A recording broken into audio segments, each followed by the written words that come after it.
అనకాపల్లి జిల్లా పరవాడ మండలం తాడిలో ఫార్మా వ్యర్థాలు బరితెగించిన సెయింట్ గోబెన్ కంపెనీ యాజమాన్యం. గ్రామాల్లో ఫార్మా వ్యర్థాలను దగ్ధం. రాత్రి సమయంలో తీసుకొచ్చి దగ్ధం చేస్తున్న ఫార్మా కంపెనీలు.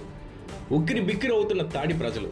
పెదతాడి గ్రామాన్ని ఆనుకొని సర్వే నంబర్ 116 కొండ ప్రాంతంలో లోవ దగ్గర ఫార్మా వ్యర్థాలను రాత్రి సమయంలో తీసుకొచ్చి దగ్ధం చేస్తున్న ఫార్మా కంపెనీలు.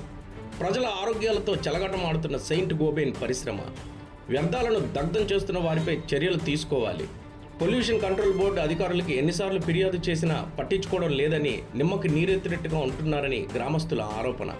బహిరంగ ప్రదేశాల్లో మండిస్తున్నారని, దీనివల్ల తీవ్రమైన కాలుష్యం ఏర్పడుతుందని ఆందోళన.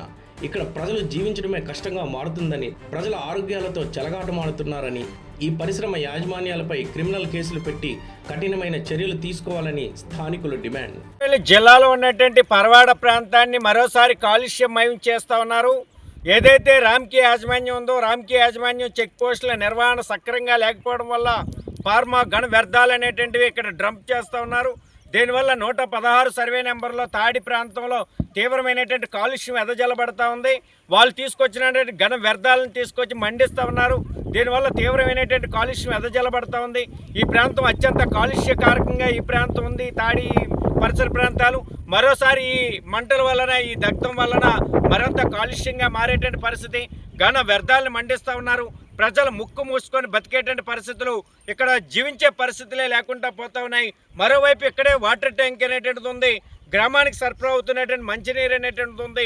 అది కూడా కలుషితమవుతూ ఉంది. ఇప్పటికే ఇక్కడ భూగర్భ జలాలు నాశనమయ్యాయి. మరోవైపు వ్యవసాయం నష్టం వాటిల్లింది.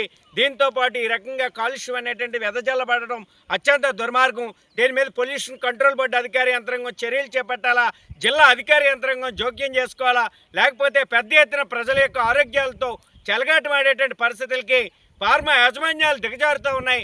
మరోవైపు రామ్కీ యాజమాన్యం యొక్క తప్పుడు విధానం వల్లనే చెక్ పోస్టులు సక్రమంగా పనిచేయించకపోవడం వల్ల ఈ రకమైనటువంటి పరిస్థితులు ఏర్పడుతూ ఉన్నాయి. అందుకని వెంటనే చర్యలు చేపట్టాలని సిఐటియు అనకాపల్లి జిల్లా కమిటీ డిమాండ్.